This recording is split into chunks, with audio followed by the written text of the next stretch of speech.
Hello friends, good evening. Welcome to Aradhya classes, Standard 12, Subject Accountancy and Chapter number 7, Dissolution of a Partnership Firm. Today we have to start a sums of dissolution of a procedures, Part 4. Text book के अंदर से आज मैं page number 311 के अंदर से सम number 6 start कर रहा हूँ. आपको दो ही सम करना है, एक सम नंबर 5 और दूसरा सम नंबर 6. तो आज मैं पहले मैं सम नंबर 6 करा रहा हूँ, बराबर, क्योंकि वो सम छोटा है तो पहले वो पूरा करता हूँ, बाद में फिर नेक्स्ट वीडियो के अंदर सम नंबर 5 पूरा करूँगा. ओके, तो ध्यान रखना टेक्स्ट बुक के अंदर पेज नंबर 311 उसमें सम नंबर 6 पास जर्नल एंट्री. आपको मैंने टोटल 10 एंट्री बताई हुई है, वो 10 एंट्री ध्यान रखना. वही एंट्री के मुताबिक आपको यहाँ पर जर्नल एंट्री पास करने की है, रियलाइजेशन अकाउंट, बराबर, वो ध्यान रखना खास. तो सबसे मेन चीज पहली एंट्री में स्टार्ट कर रहा हूँ, रीड कर रहा हूँ, बराबर देखना. Book value of machine is 50,000. Machine, पहले तो आप आइडेंटिफाई करो कि असेट्स है कि लायबिलिटीज. तो मशीन हमारी असेट्स हुई, बुक वैल्यू कितनी है 50,000, बराबर. तो पहली एंट्री, सब में लगभग दो एंट्री आएगी, वो ध्यान रखना. If date is not given so we have to mention serial number also, बराबर. Book value of machine is 50,000. तो बुक में अपने पास मशीन कितना पड़ा हुआ है 50,000 का. तो पहली एंट्री, फर्स्ट एंट्री कौन सी, realisation account debited. Book value याद रखना, पहली एंट्री टू मशीन अकाउंट 50,000 रुपए. जिस दिन धंधा डूब रहा है उस दिन हम लिस्ट बनाएंगे हमारे पास कितना पड़ा हुआ है. तो पहले मशीन आज से 10 साल पहले खरीदा होगा, वो 10 साल पहले की जो value, that is book value बोलते हैं. 5 साल पहले खरीदा हो तो 5 साल पहले की जो value, that is book value. 1 साल पहले खरीदा हो वो जो भी value, that is book value. तो मशीन की वैल्यू कितनी थी 50,000. तो पहली एंट्री कर दी, रियलाइजेशन टू मशीन. अब आगे लिखो, यहां पर दिया हुआ है which is taken over bye partner Darshan for 55,000.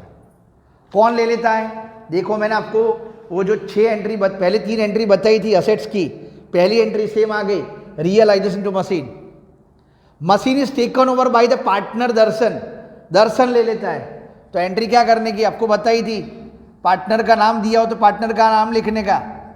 और मैंने बताया था अगर पहली बार में डेबिट आवे रियलाइजेशन, तो दूसरी बार में रियलाइजेशन क्या आएगा, credit.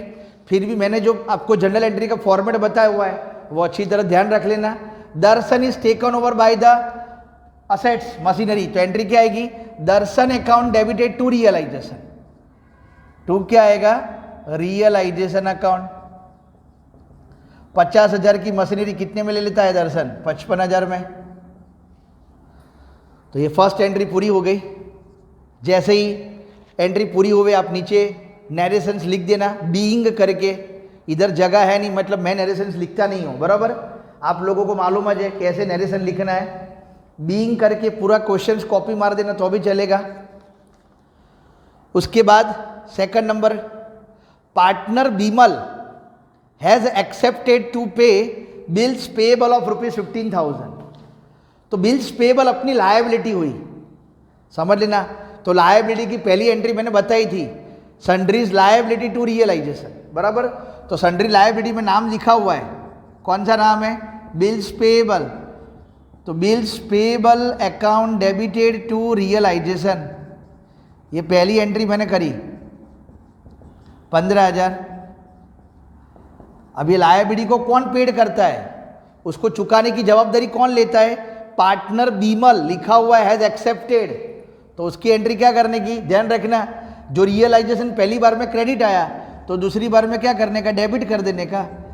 Realisation account debited to Bimal, नाम लिखा है तो लिखने का to Bimal.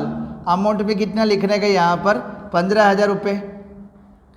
Realisation account debited to Bimal account because here partner has taken any kind of responsibility toward the liabilities. Okay, then third number, journal entry, question read कर रहा हूं। Past bad debts was return of ₹11,000। Past मतलब भूतकाल में bad debts हुई थी 11,000 की। अब वो जो पास्ट में जो 11,000 की बैड डेट्स हुई थी उसकी एंट्री अभी करने की नहीं है, वो तो पास्ट की बैलेंस शीट में हो चुकी होगी। बट देखो आउट ऑफ विच आगे लिखा क्या है, 6,000 आर रिकवर, तो ओनली वन एंट्री करनी पड़ेगी। 6,000 आर रिकवर, रिकवर मतलब पैसा आया, पैसा आवे तो एंट्री क्या आएगी, मैंने बताया हुआ है।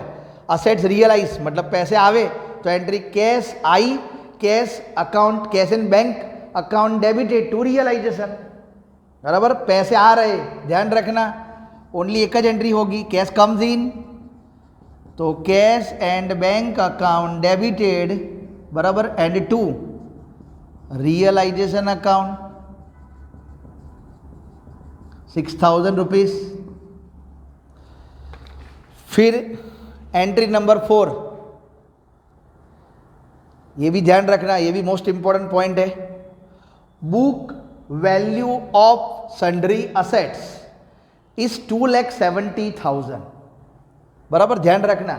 Book value of sundry assets, तो सन्ड्री असेट्स की एंट्री पता है, पहली एंट्री बुक वैल्यू वाली, तो क्या एंट्री आएगी, realisation account debited to sundry assets.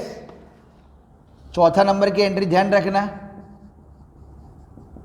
Realisation account debited to sundry assets. कितनी थी book value, 2,70,000। Book value of sundry assets is 2,70,000 and realise कितना हो रहा है, 2,27,000। रियलाइज मतलब वो असेट्स को बेची होगी और पैसे आए 2,27,000, तो उसकी एंट्री क्या आएगी, मैंने बताई थी, कैश एंड बैंक, पैसे आ रहे तो cash and bank account debited to realisation. मैं नीचे ही कर देता हूं, बराबर, ध्यान रख लेने, यहां पर पैसे आ रहे उसकी दूसरी एंट्री, तो cash and bank account debited to realisation account. और मैंने बोला भी है, अगर रियलाइजेशन पहली बार में डेबिट हुआ हो तो दूसरी बार में क्रेडिटेज होगा। फिर भी जो मैंने आपको जर्नल एंट्री का फॉर्मेट बताया हुआ है वो अच्छी तरह ध्यान रख लेना, कोई भी डाउट हो तो इन्फॉर्म कर देना खास। ये हो गया 4th नंबर का टॉपिक, बरोबर। उसके बाद 5th नंबर की एंट्री, सन्ड्री क्रेडिटर्स ₹60,000। क्रेडिटर्स अपनी लायबिलिटी है, तो पहली एंट्री लायबिलिटी की करो, सन्ड्री क्रेडिटर्स। तो क्रेडिटर्स की एंट्री कौन सी बताई थी मैंने, sundries liabilities account debited to realisation. इधर लायबिलिटी में क्या है, क्रेडिटर्स, तो पहली एंट्री ये आएगी, sundries creditors account debited to realisation account, amount में है 60,000। ये बुक वैल्यू हो गई, क्या हो गई, बुक वैल्यू। आगे लिखा है पेड एट 25% डिस्काउंट। लायबिलिटी अपनी चुकाने की बाकी कितनी है, 60,000 रुपये है, हम उसको चुका देते हैं, पर 25% लिखा हुआ है डिस्काउंट से, तो 60,000 का 25% डिस्काउंट करो कैलकुलेटर से तो 15,000 आएगा, वो माइनस कर दो तो 45,000 आएगा। 60,000 में से 15,000 डिस्काउंट माइनस कर दो तो 45,000 आएगा, बराबर। जो हम चुकाते, पेड लिखा हुआ है, पेड करो, तो मैंने आपको लायबिलिटी की दूसरी एंट्री बताई है, पेड की एंट्री कौन सी आएगी, रियलाइजेशन। जो पहली बार में क्रेडिट आया है तो दूसरी बार में क्या होगा, realisation account debited to, paid करते तो क्या लिखने का, to cash and bank account, amount में लिखने का कितना, 45,000। ओके फ्रेंड्स, ये ध्यान रखना खास, जितनी भी एंट्री बता रहा हूं। उसके बाद ट्रांजैक्शन नंबर 6 जिसमें लिखा हुआ है अनरिकॉर्डेड टैक्स पेड। अनरिकॉर्डेड मतलब क्या, बुक में रिकॉर्ड है नहीं तो पहली एंट्री नहीं करने की, पर जो बुक में रिकॉर्ड नहीं हुआ है अनरिकॉर्डेड टैक्स, उसको हम क्या करते, पेड करते, बराबर।